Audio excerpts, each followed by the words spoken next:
Saludos a todos los estudiantes, familiares y profesores que hoy vuelven a estar con nosotros para seguir compartiendo saberes matemáticos. Hoy nos vamos a dedicar a sistematizar la unidad 1 del programa de estudio de séptimo grado. ¿Recuerdas?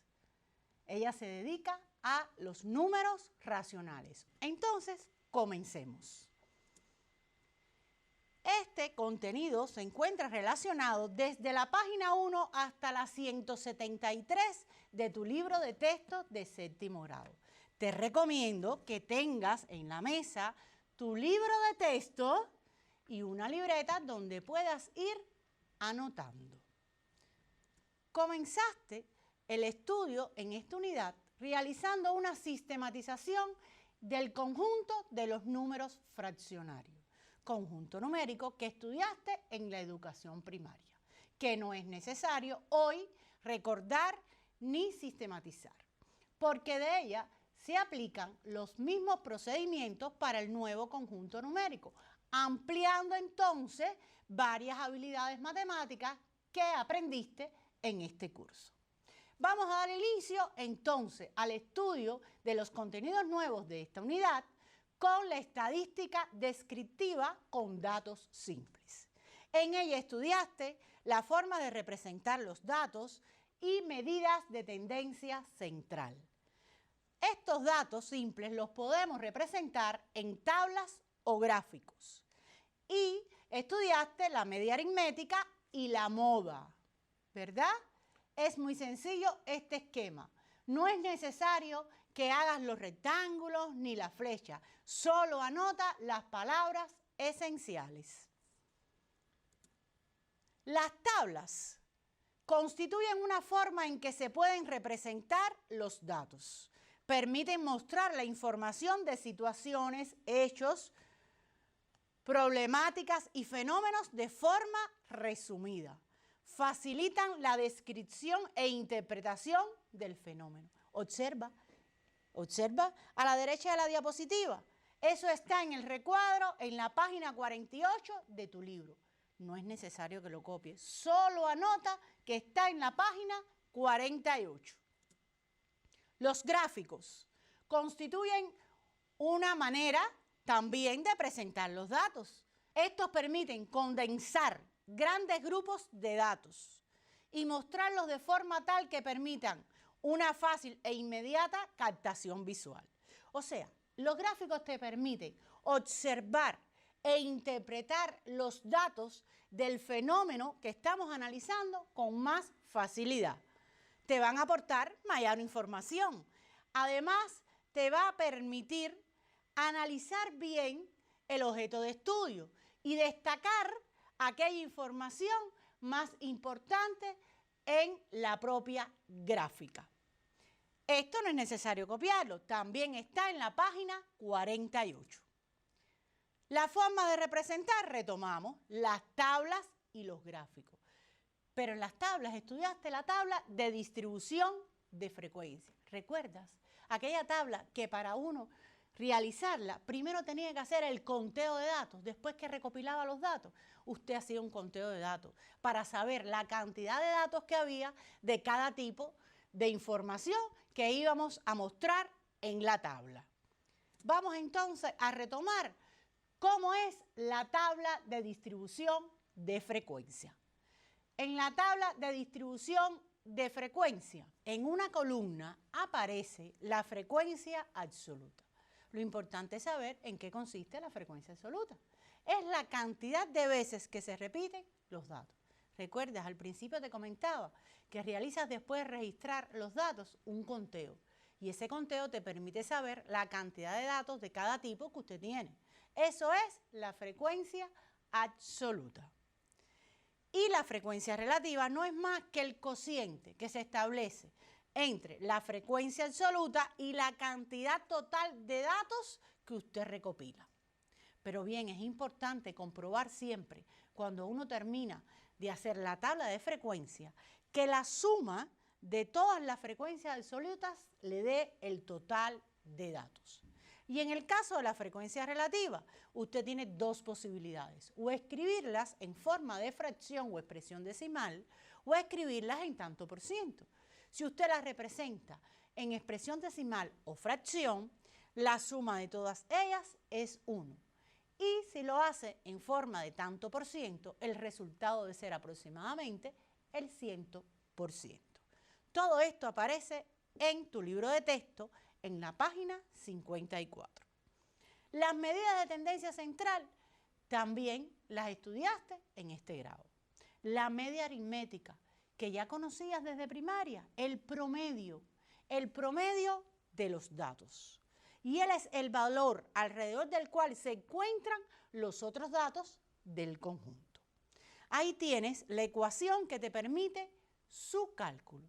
Si tú adicionas todas las frecuencias absolutas y las divides entre la cantidad de datos, vas a poder obtener la media aritmética o promedio. Y la otra medida de tendencia central que estudiaste es la moda, que la moda no es más que el dato que más se repite, o sea, el de mayor frecuencia absoluta. Mira, en la derecha te aparecen las páginas en tu libro de texto donde aparece este contenido. Solo copia la referencia de las páginas. Pero es importante que realices para consolidar, para ejercitar todos estos contenidos que has trabajado relacionados con la estadística descriptiva. Los ejercicios del 1 al 6 de las páginas 168 a las 170, referentes a los ejercicios del capítulo. Estos ejercicios son integradores. Recuerda, cuando te hablaba de los diferentes tipos de gráficos, estudiaste los gráficos de barra. Son aquellos que se representan con columna, con rectángulo. Eso lo identificas muy fácil. El gráfico poligonal. El gráfico poligonal es aquel que usted representa, ubica diferentes puntos y usted los une con segmentos, con una línea poligonal. El gráfico de pastel. Ese gráfico de pastel, usted lo utiliza para generalmente representar tantos por ciento. Es el circular el que usted divide en partes e indica entonces los tantos por ciento que representan los datos. Y el pictograma es el que usted identifica con una figura. Pudiera ser, si usted está hablando de hombres, usted va a indicar que un hombre representa 10, que la figura de un hombrecito representan 10 personas. Por tanto, cada vez que usted tenga en el pictograma un hombre, está indicando que ahí hay 10 personas. Por tanto, ahí lo puede representar. Habían ejemplos con carro. Hay diferentes ejemplos en su libro de texto que también puedes hacer referencia. Acuérdate que este contenido es muy importante porque se aplica en la vida. Cuando uno observa varias revistas, periódicos e informaciones en los diferentes medios, siempre están presentes los gráficos porque facilita la interpretación y permite, sobre todo el gráfico de barra, que usted compare los datos y pueda hacer una interpretación mucho más fácil del fenómeno hecho que usted está analizando. Pero bien, esto no es lo único que trabajamos en esta unidad. También estudiamos un conjunto numérico nuevo, el conjunto de los números racionales. Comenzamos hablando de las relaciones entre los conjuntos, de cómo representar los números de este conjunto, cómo ordenarlos, cómo compararlos y cómo realizar las operaciones de cálculo con ellos. Ahora, sí debes anotar este esquema. Recuerda, no es necesario que hagas los rectángulos de la flecha, solo anotes en la posición que está establecido para que puedas comprender. Las relaciones de conjunto. Usted estudió en primaria el conjunto de los números naturales y el conjunto de los números fraccionarios. En este grado, usted amplió su conocimiento estudiando el conjunto de los números enteros y el conjunto de los números racionales. Usted adquirió ya esa habilidad de las relaciones entre los conjuntos, la relación de pertenencia y de inclusión. ¿Recuerdas? ¿Cuándo es que un elemento de un conjunto pertenece al conjunto? Observa bien cuál es su símbolo, el que identifica la pertenencia. Recuerda que es la relación que se establece entre los elementos de un conjunto y un conjunto. Yo puedo decir que 2 pertenece a los naturales, que 2 pertenece al conjunto de los números enteros, pero 2 también pertenece al conjunto de los números racionales. Hay que tener en cuenta la información que nos pide nuestra tarea a realizar para saber si es el conjunto más amplio o el conjunto más restringido. Y la inclusión. La inclusión se realiza entre 2 conjuntos. ¿Quién es subconjunto del otro? ¿Quién incluye al otro? Si el primer conjunto que usted estudió fue los naturales, entonces los naturales están incluidos en el resto de los conjuntos que usted ya conoce. No puede pensar que los racionales, que es un conjunto más amplio, va a estar incluido en los naturales.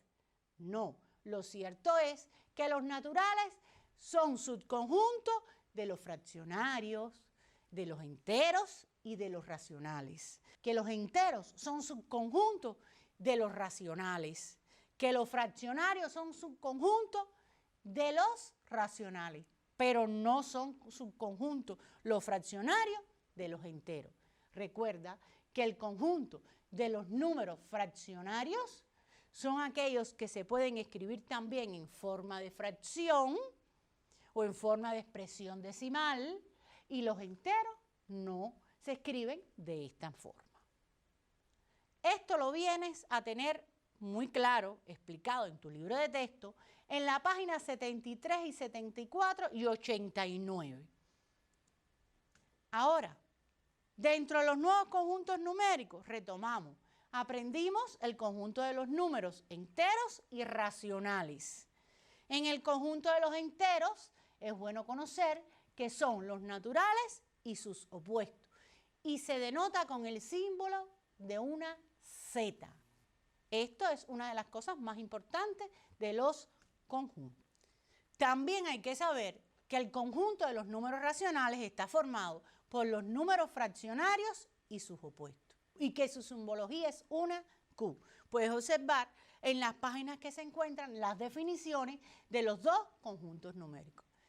¿Que no te acuerdas quién es el opuesto? Sí, ¿cómo no? Tú estudiaste que el opuesto es el contrario.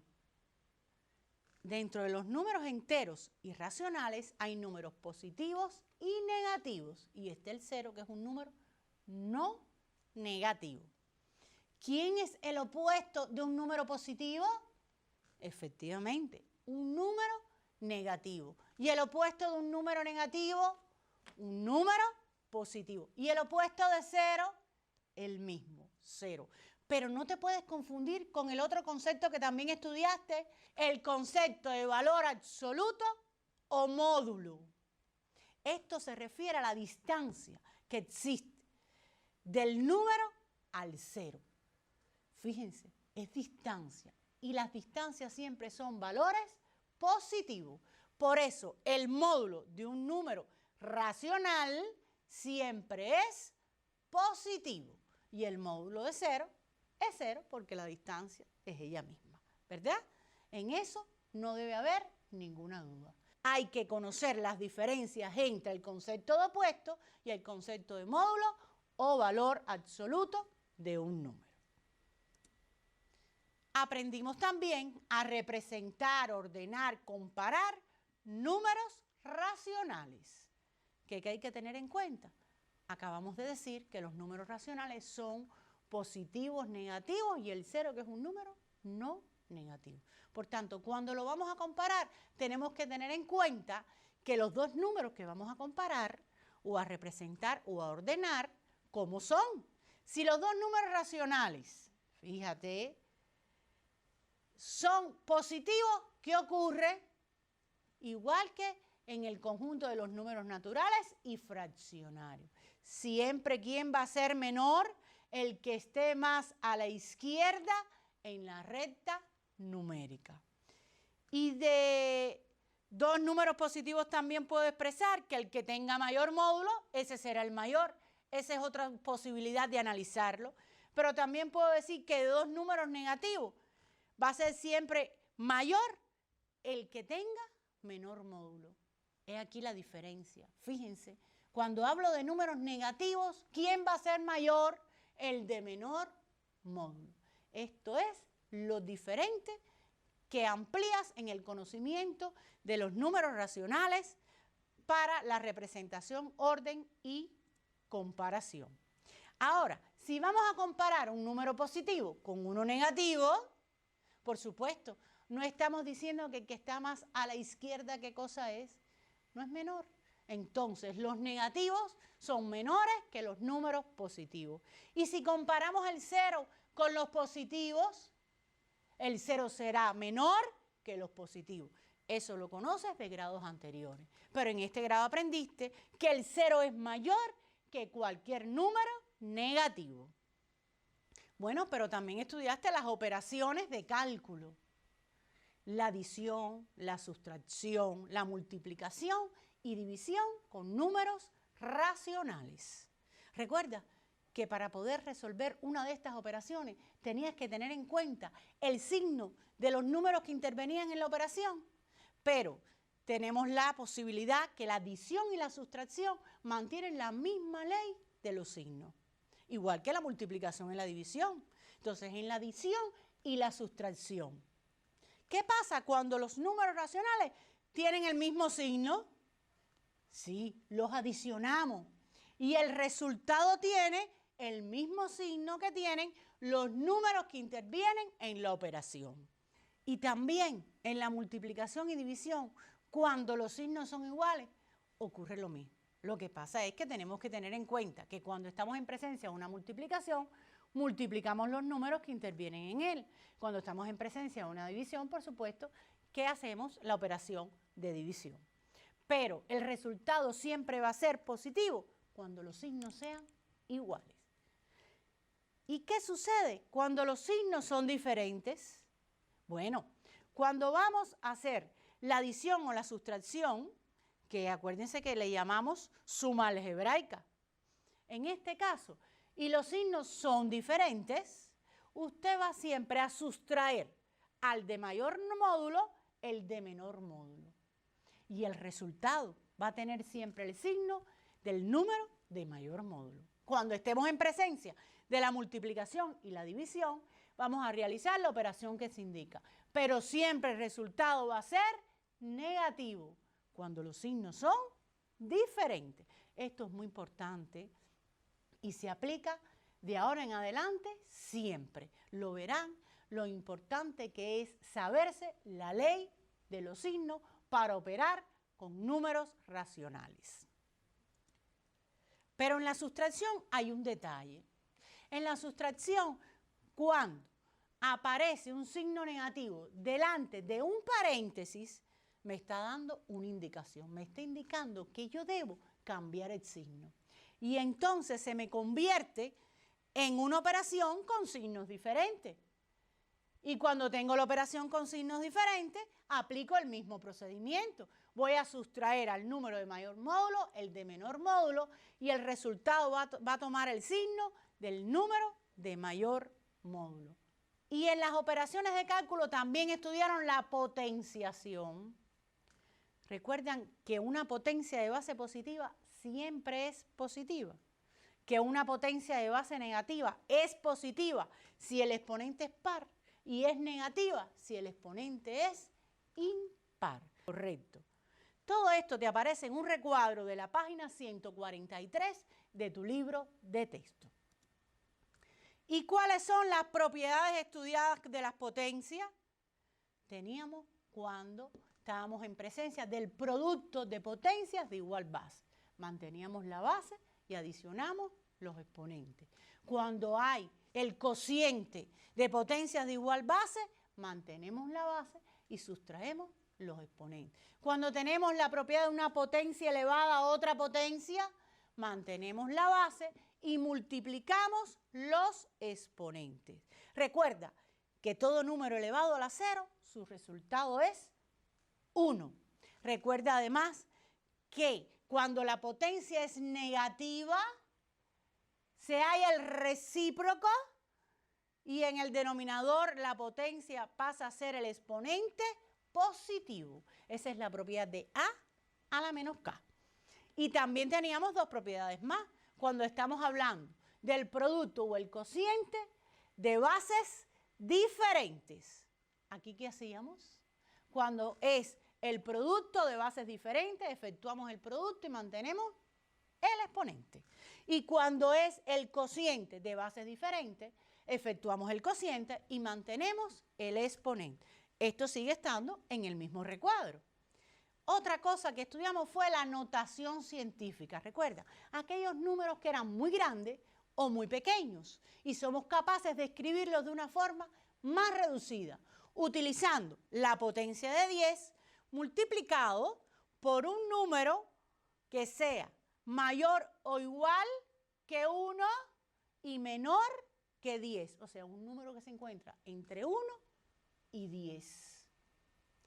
Entonces ahí, en la página 146 y 147, se muestra el procedimiento de la notación científica. Otras operaciones fue elevar al cuadrado y al cubo y determinar la raíz cuadrada y la raíz cúbica, utilizando la tabla. Fíjate un detalle en estos ejemplos que están en la diapo. La raíz cúbica de menos 8.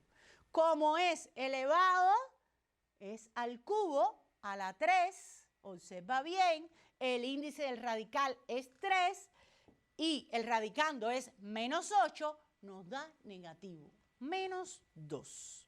El procedimiento de utilizar la tabla es muy cómodo. Ese proceder también lo tienes en tu libro de texto.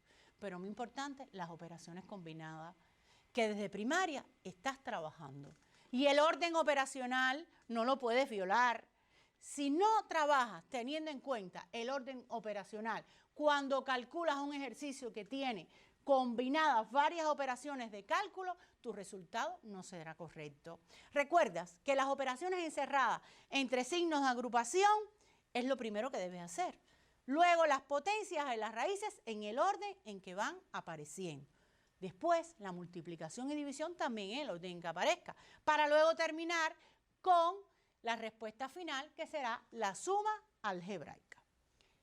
Pero también te recomiendo seguir estos consejos útiles que están en tu libro en la página 165.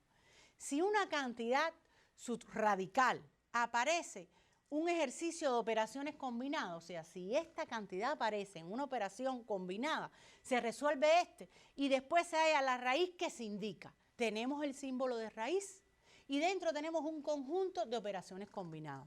Primero realizamos todas esas operaciones combinadas que dentro del símbolo de raíz aparecen y luego entonces calculamos la raíz del resultado de esas operaciones.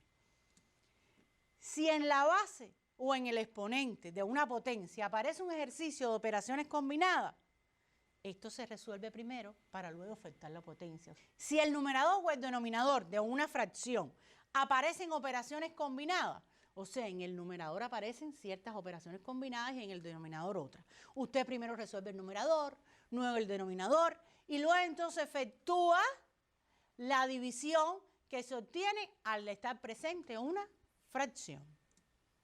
Si la resolución del ejercicio de operaciones combinadas es factible utilizar la tabla de cuadrado, de cubo, usted puede usarla y utilizar siempre las reglas de cálculo aproximado que estudió desde grados anteriores. Pero bueno, para terminar nuestro conocimiento que hemos ido sistematizando en la clase, les propongo un ejercicio que vamos a realizar entre todos. Fíjense que dice, calcula el valor de A. A es igual a menos 2 elevado a la 3, más menos 2 elevado a la 93, dividido por menos 2 elevado a la 91. Y dice que determine el opuesto de A como primer inciso. Pero antes tengo que calcular el valor de A. Para calcular el valor de A, tienes primero que darte cuenta que aparece una operación de división. ¿División de qué? De potencias de igual base. Por tanto, usted va a mantener la base y va a sustraer los exponentes. Por eso le queda 93 menos 91, que el resultado es 2. Y después entonces le queda la adición de dos potencias. pero ¿usted tiene alguna operación que le permita adicionar potencias? No, ¿verdad? Por tanto, tiene que resolver cada una de las potencias para luego adicionar los resultados. Observa que aparece menos 2 elevado a la 3, la base es negativa, el exponente es impar. Por tanto, el resultado va a ser negativo. En el otro caso, la base es negativa, el exponente es par, por tanto, el resultado va a ser positivo. Usted tiene ahora una suma algebraica de menos 8 más 4. Como los signos son diferentes, usted va a sustraer al de mayor módulo, que es menos 8, que su módulo es 8, le va a sustraer 4 y esto le va a dar 4. Pero como menos 8 es el número de mayor módulo, el resultado va a ser negativo, va a ser menos 4. El inciso A decía que determinar el opuesto de A. No habíamos hablado de que el opuesto era el contrario. Entonces, ¿quién será el opuesto de A? Si A es menos 4, el opuesto es 4. Correcto. El inciso B dice, ¿es el módulo de A mayor que menos 100? Fundamenta tu respuesta. ¿Qué les creen ustedes? ¿Es menos 4 mayor que menos 100? Pero es que no nos hablan de menos 4, sino del módulo de menos 4. Y el módulo no es siempre positivo. Entonces, ¿quién es el módulo de menos 4? 4. ¿Es 4 mayor que 100? Sí, correcto. Por tanto, puedo fundamentar con todo esto que hemos estado hablando. Estamos diciendo que el módulo siempre es positivo y que todo número positivo es mayor que cualquier número negativo. En el inciso C, ¿qué nos preguntaban? ¿Cuál es el conjunto numérico más restringido al que pertenece A? A es menos 4. Es un número negativo. ¿Pero a qué conjunto numérico más restringido pertenece? Sí, él es un número racional, pero no es el conjunto más restringido. Sí, es los enteros. Entonces, menos 4, que es el valor de A, pertenece al conjunto de los números enteros. Si presentas aún dudas en cómo resolver ejercicios relacionados con esta primera unidad, te propongo entonces que puedas consultar el repasador virtual. Pero antes de ello, cuando vayas a resolver un ejercicio, remite al libro, busca en el libro todas las explicaciones que ahí están, que están muy bien detalladas sobre el contenido que vas a trabajar, para que entonces puedas solucionar los ejercicios que te proponga.